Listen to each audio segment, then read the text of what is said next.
So, welcome to Data Dialogues, a podcast brought to you by the Data Vault Innovators community, where we explore the latest trends and innovations in the world of data management. Today, we're joined by Bronwen Fairbairn and Ashleigh Choice for a conversation about women in tech. Welcome, Bronwen and Ashleigh. Thank you very much, Claire. So I guess the reason that this podcast came about is obviously International Women's Day. And there's always a lot of talk on that day about, what can we do? And let's not just be virtue signaling, and let's not just give all the women in the office a cupcake to show that we appreciate them. We want to do something real and something impactful and something hopefully a bit more long lasting, which was why this conversation came about, because we have women working in tech and we don't always hear from them or often hear from them. So there was that desire to create more of a conversation between women and about women. And so on that note, welcome again to you both. And let's start with a bit of an introduction. Maybe with yourself, Bronwen, who you are and what you currently do in tech. Sure. Nice to meet everyone. My name is Bronwen Fairbairn. I'm a principal consultant for Ignition Data. So we're a team we're an organisation that is a consultancy firm and tries to go out and help organisations with their data assets, and we largely focus on Data Vault, but we're trying to look at that whole, how do you leverage the data that you've got and how do you drive better decisions, etc. Okay, so personally, I'm a Data Vault expert. I've been working in the data space for 15 or so years, and been working with the Data Vault technology for the last 10 or so years. I'm really interested in predictive analytics, and that's how I got into this space, the idea that we can actually analyze data and make better decisions and make sure that we're working smarter, not just doing the same things and running the same script, but actually make sure that we're acting intelligently and as intelligently as we can. But one thing I've realised is that data quality is such an issue. We need to have good quality data before we can actually deliver good insights out of it. So that's why I'm kind of spreading that gap between techie and analytics and business. Ashleigh, did you want to tell us a bit about yourself, who you are and what you do? Yeah, sure. Hi, everyone. I'm a senior analyst currently in the logistics industry. I've worked across a few industries in the last 6 years, and I'm quite late, I guess, in my career into IT and data analytics. What I focus on now currently is bridging that gap between, I work in a very operational team, and bridging the gap between us and IT to get that data, get efficient, effective data into our reporting, and then how do we leverage that for decision making within the business and the projects that we run. How do we focus our efforts really along the supply chain that we work in to leverage our assets better, to leverage our people force better. And so what was your initial spark to get into the tech industry? Were you both always heading that way, or what prompted that entry into this world? Why don't you go first, Ashleigh? For me, looking back, I think I always was in this space. I just never had the language or anyone who said, "Oh, did you know that building those reports or analyzing that data for your team?" Because I always saw a gap in that is actually IT and will eventually lead you there. I started in public relations, ironically enough, and went, "Oh, this is not for me," and managed to, in a previous role, end up working with a team to develop an application for credit assessments coming into higher education, and loved working with IT, building that, loved the back and forth around how do we design applications to better collect data for that decision making rather than just a user inputting their history about the studies they've done. What else can we collect from that entry to then look at the trends of the types of students we're bringing in that were submitting applications, the progression through university as well. So I think that was really my entry, and then it just all went from there, and I fell in love. Nice. And you didn't get to use any kind of statistics in the PR world? Not there. I then very quickly jumped into another project and then another project. Leapfrogged in. But it was later on, leapfrogged into where I am now. And what about yourself, Bronwen? Did you start in this world, or? I've always been highly mathematical, which I consider is really just logic, using numbers. So, I mean, back when I was at school, I was invited to start studying university mathematics at La Trobe University while I was still in high school, and I got awards for being one of the top dozen or so mathematicians of my age in Australia. So I initially wanted to become a maths teacher when I was young and share my love of maths with other students.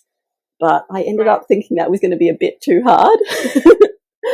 And started going towards IT because I thought maths and logic and therefore technology were all very much in sync. But then I found the data space. My first job out of university was naturally a data one, and I've been just delving more into data ever since. So, in your happy place. Pardon? Logic. In your happy place with logic and structure. My happy place with logic, yes. So, yeah, just the idea that we can use data and mathematics with data to predict what's going to happen and analyze what is happening, I think is just really exciting. Nice. And so what's been the most exciting thing that you guys have worked on to date and why? Do you want to take it first, Ashleigh? I was going to hand that to Bronwen, but I can take it. I'll jump in because I'm really excited about this question. It was actually a project I did with Ashleigh, so it'll be interesting to see what she has to say. It was a student success project that we worked on together with one of the universities, and so it was looking at what students had done over time and trying to predict their eventual outcomes. And it was just, as I've said, data analytics and predictive modelling is really what got me into this space. It's really what excites me. So obviously this project was exciting from the get-go, especially because it's such a worthwhile insight to make too. It's not just, hey, how can we sell more X product? It was looking at how we can actually improve educational outcomes and help people to realize their goals of getting an education and going out into the world and achieving things. But it was also a really exciting team. It was a very dynamic team. I find it was quite a big team with a lot of people that were new to a certain area and ready to learn and ready to grow in the role. And I think that really brings fresh insights and fresh outcomes and opens up the discussion a lot more. It means that people are willing to suggest ideas and have more of a discourse about where things are going, not just go, this is the answer and I'm going to go down here. As I've said, it was with the university sector, and that's one thing that I will mention. The university sector are quite an equitable industry. They're very supportive of women in that area. So it did have quite a lot of women on the team, but it also just had quite a lot of people who were willing to delve into a new project and try themselves out with new skills and take a step out there. So Ashleigh, do you have a similar answer, or was it the same project for you that you found most exciting to work on? For me, it was the same project as Bronwen, for a lot of the same reasons around. It was an incredible project in what it was delivering, and it was genuinely the output of that was supporting people and their journey in higher education. But I also really loved it for the complexity that it brought. I was very green coming in to a project of that size and into predictive analytics. It wasn't a space I'd been in before. So for me, it was a lot of growth and really set me on the trajectory to continue my study and education into a Masters of Data Science, and really want to go down the route of statistics and mathematics, which I found a passion for.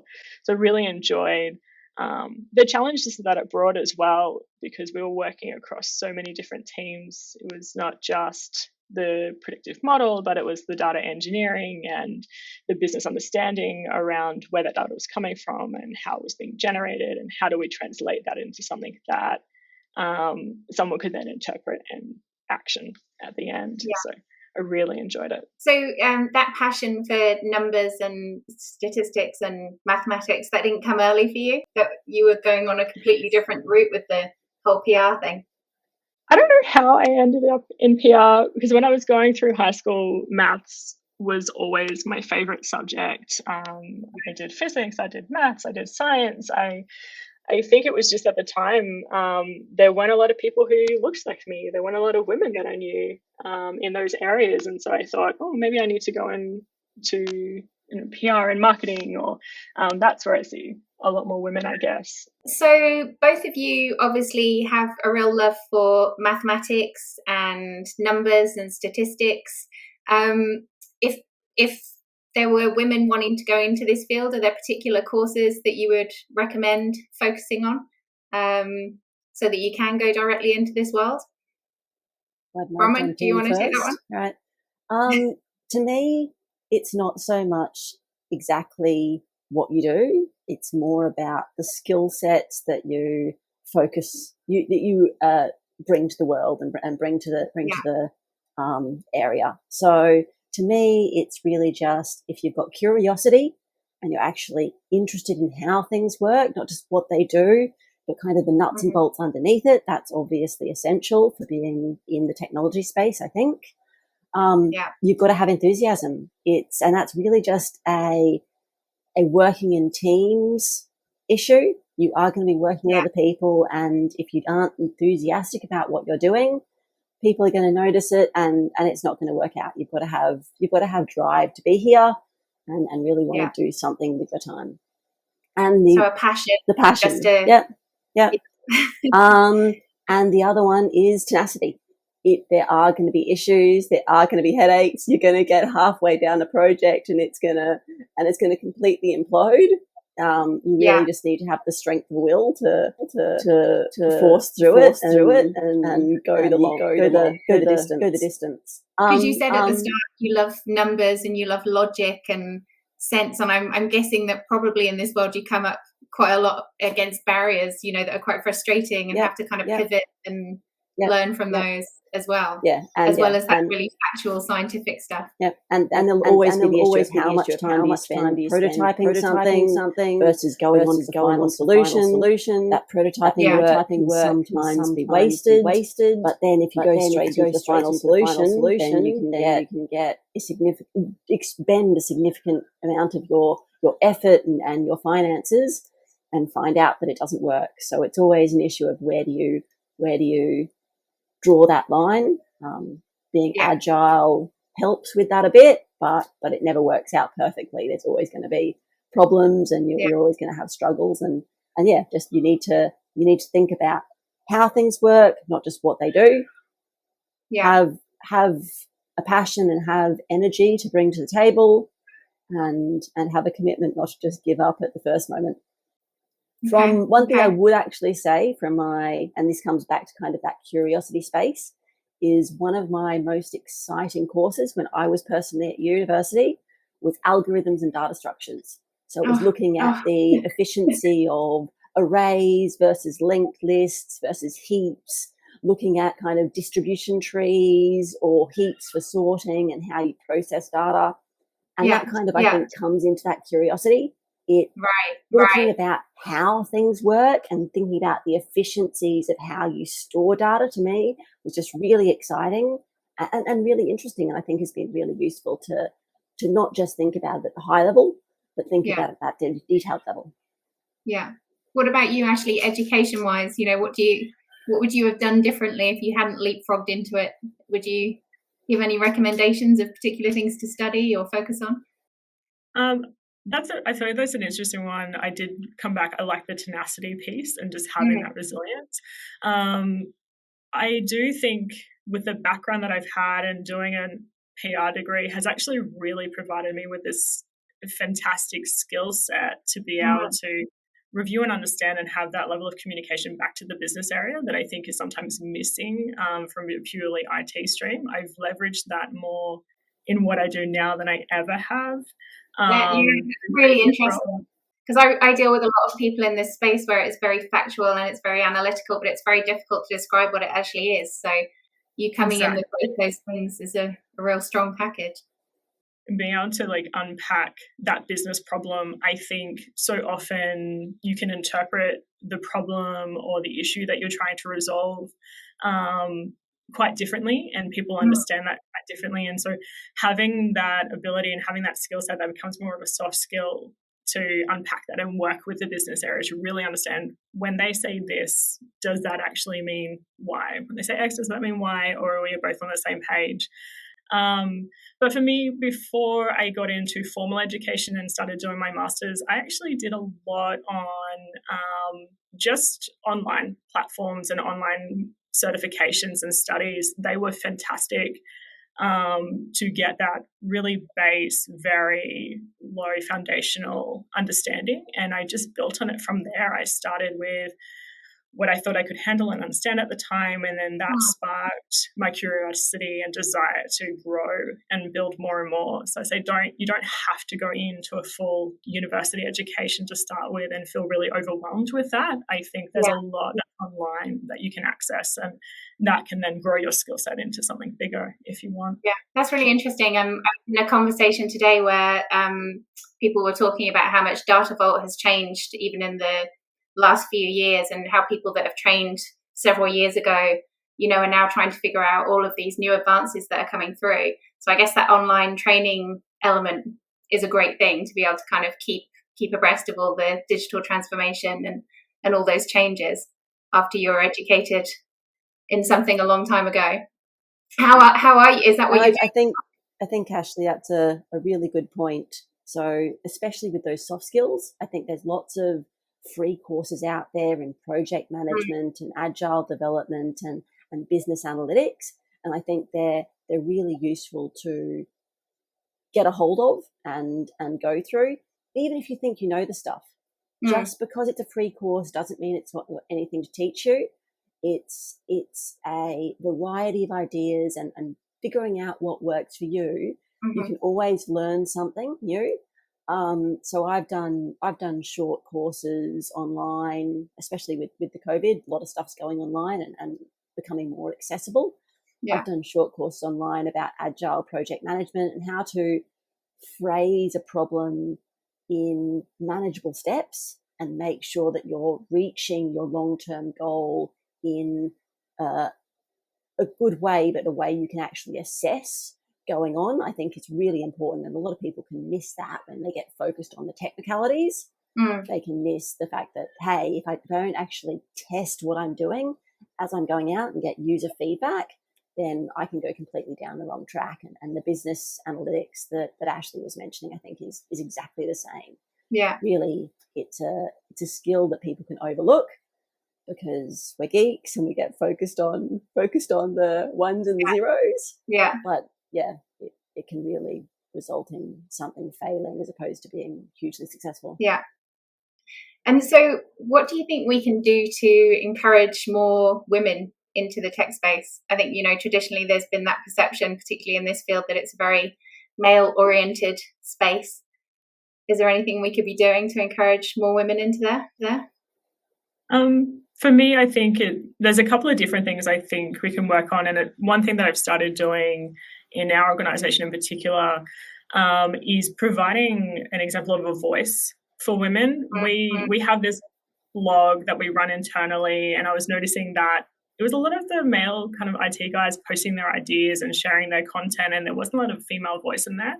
And I think that's because we really hang back and go, I don't have all the answers yet. I don't know everything yet. I think that's really synonymous of who we are. And so I just decided post it anyway. It may not be all there. It may not be correct, but maybe if I start posting and sharing my ideas and my content, then it will encourage other women to go, oh, actually, yeah, maybe I could be part of that and I can join in and be part of that community. So I think that community space and podcasts like this are fantastic because it gives that view and that insight into that shared experience that encourage other women to feel a part of that and want.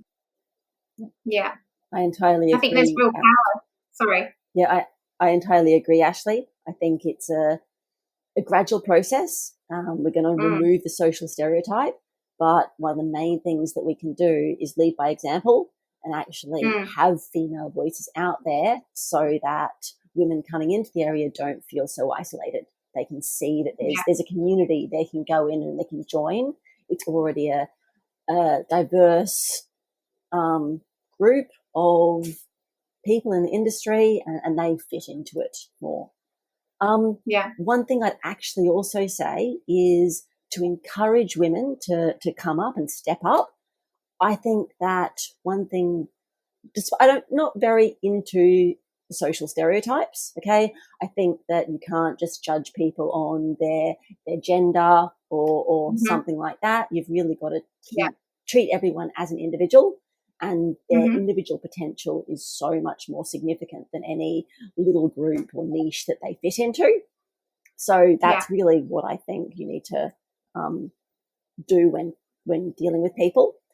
But I will say that as a very, very vague generalization, women are probably more interested in the discussion and less interested in just going out there and saying, this is my opinion and this is the right answer, okay?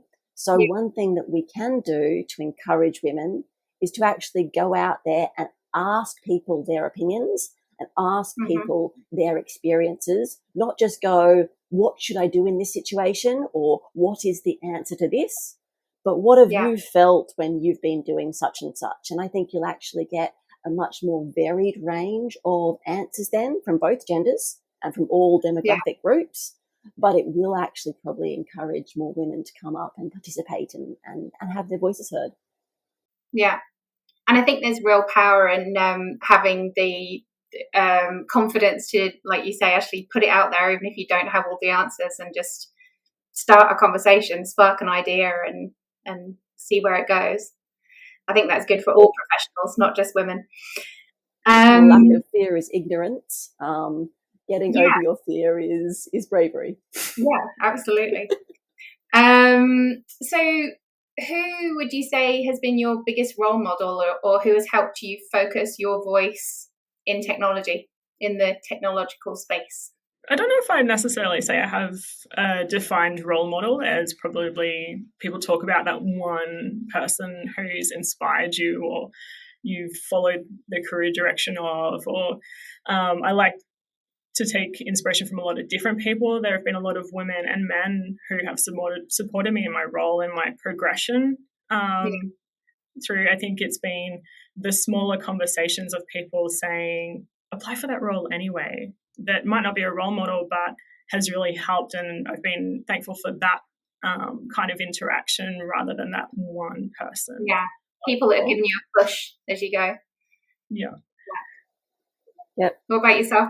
I would agree. I definitely don't have I look up to Barack Obama and go, hey, that's my role model, the person I want to follow. It's more about one-on-one connections that I've had, and it's been more a succession of people as opposed to one overarching figure. So I've been lucky enough to work under quite a lot of really broad-minded and supportive managers of both genders. So I thank you to all the people that have had the generosity to support me and help mentor me. But I've particularly been able to work under quite a lot of strong women. So I started in the university sector, which I've said is actually quite supportive of women overall. And I've also worked under Mandy Ross, who was she was voted as the best CIO in Australia back in 2012. And then was runner-up again as best CIO in Australia in 2015. So there've been quite a few organisations that I've worked for which have had really strong female leaders, and that's been important to see and given me the courage that yes, I can go and excel and reach these levels of success. So it's all about seeing other people out there. Yeah. So what would you guys like to see put in place in order to support women in tech? Anything else? I mean, obviously these kind of conversations and seeing other women out there. Is there anything else that you feel would really, provide that support that people might need to take that jump into the tech space? I feel like it's, and we've talked about this previously, but it's in the role and job descriptions and the applications coming in. Again, I think it's that fear that can kind of be there for women who think, I don't have everything. I don't have all the answers. I don't have all of those skill sets to tick every single box of those must-haves on that list. So that's a barrier to entry. I'm not going to apply.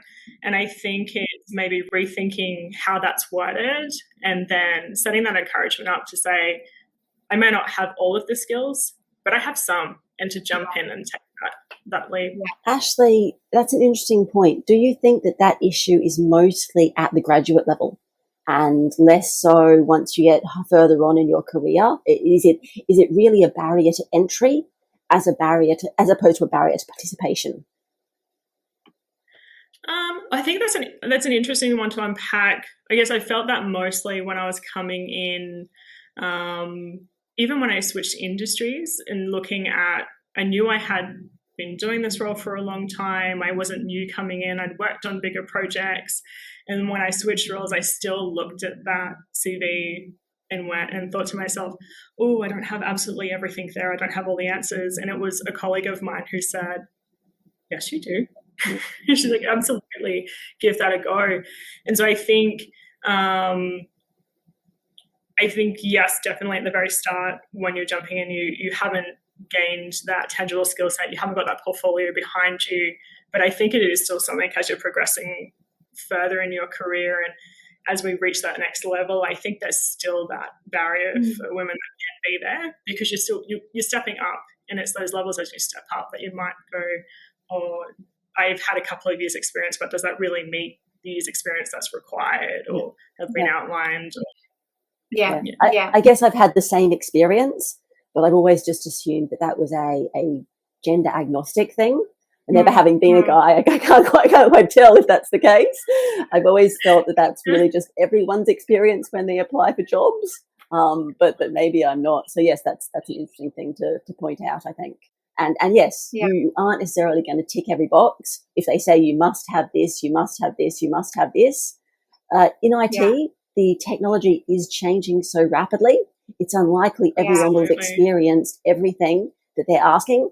And there are a lot of jobs that I've applied for where the job has changed dramatically the moment I've stepped in the door. So having everything that they tick off their box doesn't mean that they've written the job ad correctly or they've gotten everything down pat, completely understand what's happening. You really need to have the confidence to go, yes, I do have that curiosity. I do have the ability to adapt to new situations. I've got tenacity. I'm going to be able to learn on the job to some degree, and my excitement, I'm going to be able to commit and try out and learn with you and learn with this role to actually do what this role needs me to do. That's such a good reminder about the job description almost getting thrown out the moment that you step into it, and I need that, even now I need that reminder as well, because you do tend to kind of look at the job description and think, oh, this is their must have. But really, it's like we talked about earlier, it's about having the passion and the tenacity and those kind of things as well. It's not just about the tick a box on this, and this. So that's a really good point. We're in a dynamic world. We really need to be able to roll with punches. Yeah, nice. One thing I'd also say, just because you may have heard a crying baby somewhat in the background here, one thing that I think is really important to help women to enter the industry is parental support from both sides, not just from women, but also men. We need to basically make sure that it's something that doesn't become, oh, if I hire a woman, I've got this extra cost here. If you hire a man, that cost should be there the same.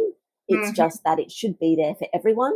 And then I think it will really encourage women to get into the workforce more and understand that men are there to support her at home, men are there to support women at home, and also women that are able to work in the industry while also managing to have a home life as well. And I think one other thing I'd also say is I don't really, as I've said, believe in stereotypes, gender stereotypes as well. I don't necessarily like the fact that we do X, Y, Z to support women, because I think that can actually result in reverse sexism. Okay, so and teach people that you're not capable of achieving. You need this extra level of support. So it's really, I'm really hesitant about where you provide support, and if that support is actually derogatory in any way or demeaning in any way. I think it's important that we teach people as individuals and give everybody the opportunity to push their boundaries as much as they want to, and support them in answering their questions, in giving them the time and the space to do their own research and invest in their own projects. But we don't necessarily go, hey, you're a woman, you go over here and you get this box and you're only capable of this. It's that dangerous assumption that every woman's the same. Absolutely.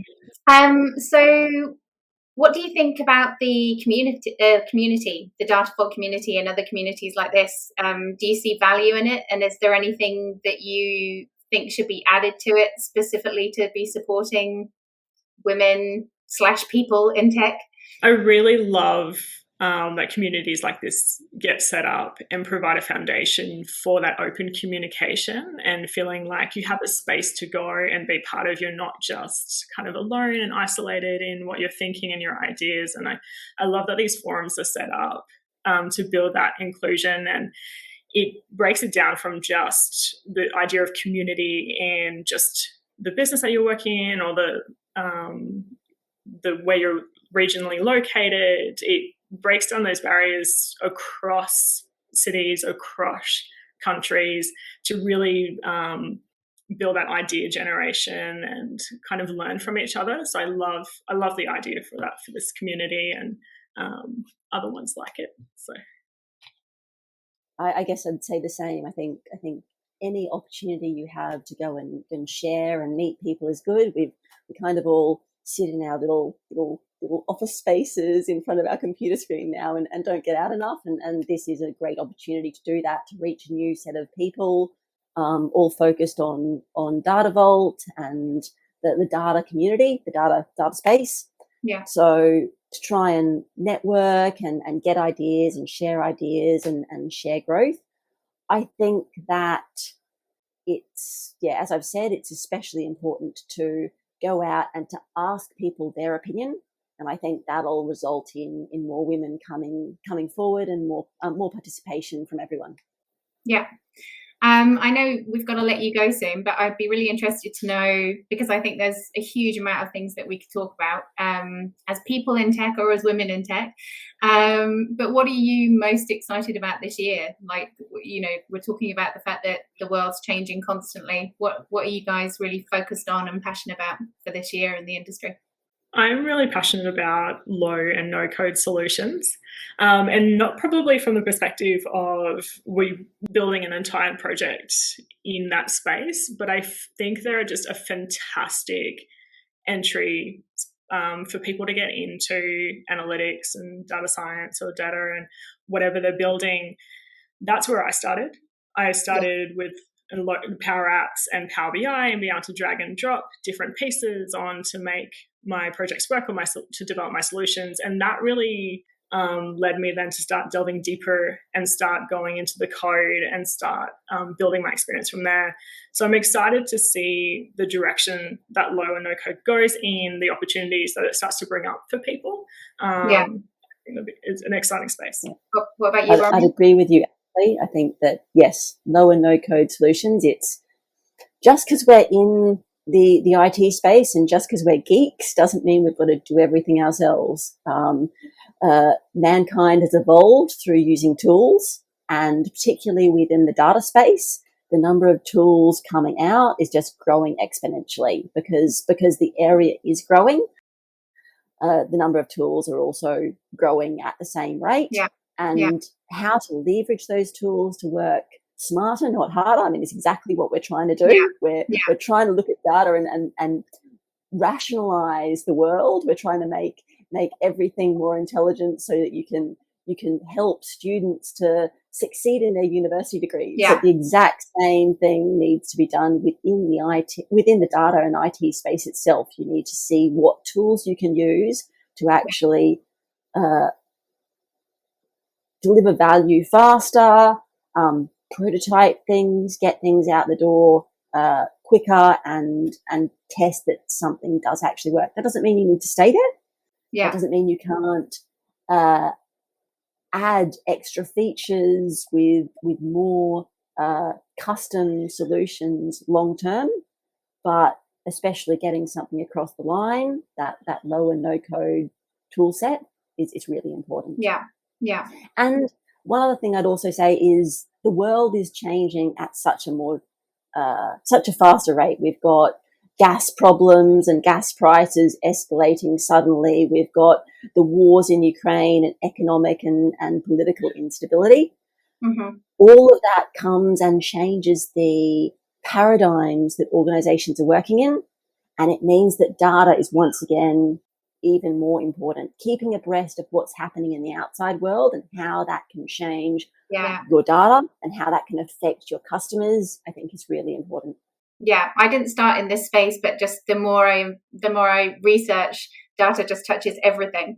It's relevant and it tells the story. So I think that's it for this session. But I think we could definitely come back and talk more. So I really appreciate your guys' time. And for anyone watching or listening, search for Data Vault Innovators Community, either in your app store or online, and find out more content like this.